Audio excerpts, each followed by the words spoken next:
సింగరేణి కార్మిక సమస్యల పరిష్కారం కోసం గుర్తింపు సంఘమైన ఏఐటీయూసీ మంగళవారం సంస్థ వ్యాప్తంగా ఆందోళన కార్యక్రమాలు చేపట్టింది. ఈ నేపథ్యంలో జీడీకే లెవెనింగ్ లేన్ గనిపై ధర్నా కార్యక్రమాన్ని నిర్వహించారు. ఫిట్ సెక్రటరీ నాయని శంకర్ నేతృత్వంలో జరిగిన ఈ ధర్నా కార్యక్రమానికి union deputy general secretary Maddi Yellaiah ముఖ్య అతిథిగా హాజరై మాట్లాడుతూ కార్మిక సమస్యల పరిష్కారం పట్ల సింగరేణి యాజమాన్యం రాష్ట్ర ప్రభుత్వం అవలంబిస్తున్న నిర్లక్ష్య వైఖరిని ఎండగట్టారు. మెడికల్ బోర్డును వెంటనే నిర్వహించాలని, మారుపేర్ల సమస్యలను పరిష్కరించాలని, కొత్త బావులు ఏర్పాటు చేయాలని, తదితర పెండింగ్ సమస్యలను సత్వరమే పరిష్కరించాలని డిమాండ్ చేశారు. ఈ డిమాండ్ల సాధన కోసం ఈ నెల 18 నుండి 30వ తేదీ వరకు కంపెనీ వ్యాప్తంగా బస్సు జాథా చేపడుతున్నట్లు ప్రకటించారు. అనంతరం ఏఐటీయూసీ నాయకులు, కార్యకర్తలు కార్మికులతో కలిసి ర్యాలీగా తరలివెళ్లి గని మేనేజర్కు వినతి పత్రం సమర్పించారు. బ్యాంకులలో వేసిన డీడీలు కూడా ఇడిపించుకునే పరిస్థితికి వచ్చింది. ఇలా ఈ సింగరేణి పరిస్థితి ఎట్లా వచ్చింది అంటే, ఒకప్పుడు లాడీస్ కార్మికులు ఉన్నప్పటి నుంచి మనం కొంత డబ్బు మిగిలితే దాన్ని బ్యాంకులలో వేసుకునేటోళ్ళు. ఆ బ్యాంకులలో వేసుకునేటప్పుడు ఏ బ్యాంకు మిత్తి ఎక్కువ ఇస్తుందో ఆ బ్యాంకులలో మనం ఫిక్స్డ్ డిపాజిట్ చేసుకునే వాళ్ళం. ఈ రోజున సింగరేణి సమస్య ఎక్కడ పోతుంది, ఏ బ్యాంకు తక్కువ వడ్డీ ఇస్తుందో ఆ బ్యాంకు కాడికి మనము దండం పెట్టి ఇలా పైసలు ఇచ్చి తీసుకొచ్చే పరిస్థితి సింగరేణి సంస్థ ఇలా రాజకీయ నాయకులది ఉన్నది. కాబట్టి ఇలా సింగరేణి కార్మికులు పోతుంటే ఊకుండే ప్రసక్తి లేదు. ఇలా ఏఐటీసీగా ఈ సింగరేణి కాపాడిన చరిత్ర ఇలా సింగరేణి సంస్థకు ఉన్నది.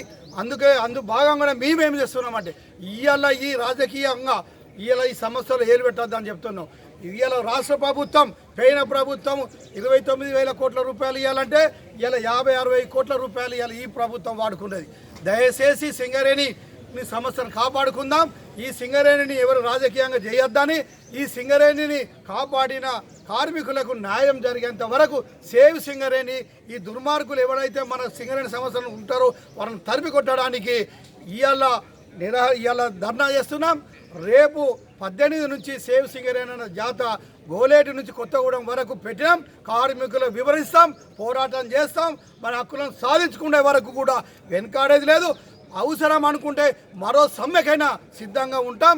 రేపు 30 తారీఖు రోజు హెడ్ ఆఫీసు ముట్టడి చేస్తాం. బిడ్డలారా ఖబర్దార్, ఈ హెడ్ ఆఫీసు మనది. ఈ సమస్య మేము కాపాడుకున్నాం. ఇలా 5 సంవత్సరాలకు ఒకటి గెలుతాడు పోతాడు. ఎంతో ముఖ్యమంత్రులు వేయరు, ఎందరో పోయారు. ఇలా ఈ సింగరేణి సమస్యను కాపాడుకుంటాం అనే నిదానంతో ఏఐటీసీ ఇలా కార్మిక వర్గాన్ని అంతా ఐక్యపం చేసి అన్ని యూనియన్లను నడుపుకొని ఇలా ఈ సమస్యను కాపాడుకుందామని సేవ్ సింగరేణి అని చెప్పి ఇలా ఈ పోరాట కార్యక్రమం తీసుకున్నాం.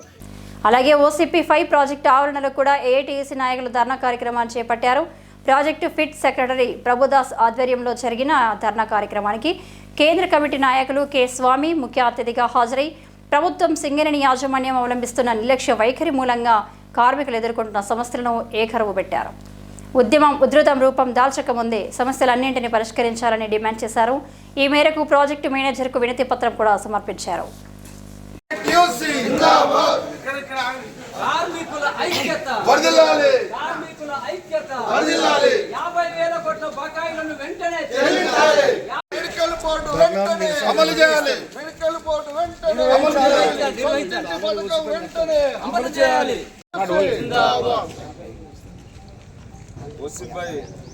ఓసీపీ 5 కార్మికులకు శుభోదయం. కార్మికుల ఐక్యత, మేనేజ్మెంట్ మొండి వైఖరి, మేనేజ్మెంట్ మొండి వైఖరి, కేంద్ర రాష్ట్ర ప్రభుత్వాల తమ నీతిని అవసరం ఉన్నది. సిపిఐకి ఒక్క ఎమ్మెల్యే ఇస్తే మనం 118 మందికి మనం మద్దతు ఇచ్చినాం. అనేక మంది ఎమ్మెల్యేలు, ఎంపీలు వచ్చి ఎన్నికలప్పుడు వాళ్ళు కూడా అనేక వాగ్దానాలు చేశారు. ఏఐటీసీ కూడా కొన్ని హామీలు ఇచ్చింది. అయితే బ్రాంచ్ వారీగా స్ట్రక్చర్ మీటింగులు జరుగుతున్నాయి, కార్పొరేట్ స్థాయిలో జరిగినాయి. కానీ స్ట్రక్చర్ మీటింగులో ఒప్పుకున్న విషయాలను కూడా కంపెనీ అమలు పరచడం లేదు.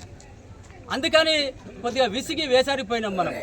మనకు గుర్తింపు పత్రం ఇచ్చి ఏడాది మీద 3 నెలలు 4 నెలలు అవుతున్నది. సెప్టెంబర్ దాకా దాని కాలపరిమితి ఉన్నది. అయినప్పటికీ మనము ఓపిక పట్టలేక ఈ పోరాట కార్యక్రమాన్ని పెట్టుకోవడం జరిగింది. ఇంతకాలం గుర్తింపు సంఘంగా బాధ్యతగా ఉన్నాం. ఆ బాధ్యతను వాళ్ళు చేతగాంతనమని, అసమర్థతని అనుకుంటే ఏఐటీసీ పోరాటాలకు వెనుకపోయేది కాదు. గుర్తింపు సంఘంగా ఉండి కూడా సమ్మెలు చేసిన చరిత్ర ఏఐటీసీకి ఉన్నది, జైలుకు పోయిన చరిత్ర ఉన్నది. అందుకని గుర్తింపు సంఘంగా ఉంటే కిమ్మనకుండా నోరు మూసుకొని ఉండే యూనియన్ కాదు ఏఐటీసీ. అనేక అవస్థలు ఉన్నాయి సింగరేణిలో.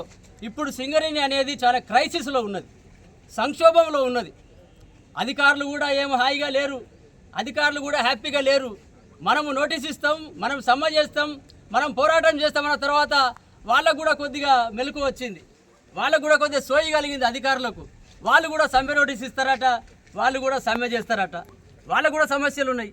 అంటే అధికారులు హ్యాపీగా లేరు, కార్మికులు హ్యాపీగా లేరు. మరి సింగరేణిలో ఏం జరుగుతుంది? సింగరేణి అనేది ఇప్పుడు లాభాల బాటపై నష్టాల బాట పట్టే పరిస్థితికి వచ్చింది. పోయిన సంవత్సరం లెక్కలు, గారడీ లెక్కలు, గజిబిజి లెక్కలు చేసి లేని ఇది ఉన్నట్టు ఉన్నది లేనట్టు ఉత్పత్తి చూపెట్టారట. మరి అటువంటి అధికారుల మీద యాక్షన్ తీసుకోవాలి, అటువంటి అధికారులను సస్పెండ్ చేయాలి. మరి ఈ సంవత్సరం కూడా టార్గెట్ రీచ్ అయ్యే పరిస్థితి లేదు. కానీ OC5 కార్మికులు మాత్రం ఆర్థిక సంవత్సరం ముగియక ముందే 20 రోజుల ముందే మీరు టార్గెట్ రీచ్ చేయడం జరిగింది. మీరు కష్టపడ్డారు, కానీ మన కష్టం అంతా గోల్మాల్ అయ్యే పరిస్థితి ఉన్నది. ఇప్పుడు మీరు తీస్తున్న ఈ 20 రోజుల ప్రొడక్షన్ అంతా RG1కే మద్దతు, RG1కే కలిసి వచ్చే పరిస్థితి.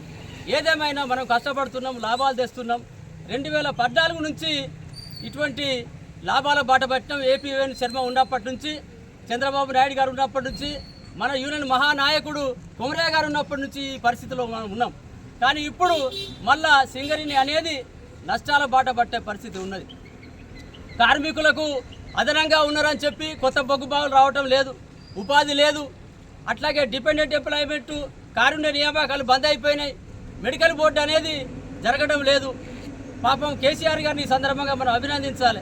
ఆయన హయాంలో మొదలైంది, ఆ తర్వాత ఇప్పుడు మన కాంగ్రెస్ గవర్నమెంట్లో బంద్ అయిపోయింది. అంటే ఒక్క సీఎంఓ తప్పు చేస్తే ఓ 3 రోజుల ముందు ఇన్వెస్టిగేషన్ పెట్టి, ఎంక్వైరీ పెట్టి, కంప్లీట్ పాపం సుజాత ఈ సీఎంఓ మీద ఒక ACB కేసు ఉందని చెప్పి ఇది బంద్ పెట్టడం జరిగింది. మరి గత కాలం నుంచి జరిగినటువంటి ఇన్వాల్టేషన్, పైరవీలు, తర్వాత ఫిట్టును అన్ఫిట్ వాళ్ళని ఫిట్ చేయడం, రకరకాల గోల్మాల్ జరిగినప్పుడు ఏ ఒక్క సీఎంఓ మీద ఎందుకు యాక్షన్ తీసుకోలేదు? మంతా శ్రీనివాస్ పోయిండు, బి వెంకటేశ్వరరావు పోయిండు, సుజాత పోయింది. సరే ఇప్పుడు వేరే సీఎంఓ వచ్చాడు, ఆయన వచ్చిన కాడికి వెళ్ళి బోర్డే లేదు. మొన్న జరిగిన దానికి సరిగా న్యాయమే జరగలేదు.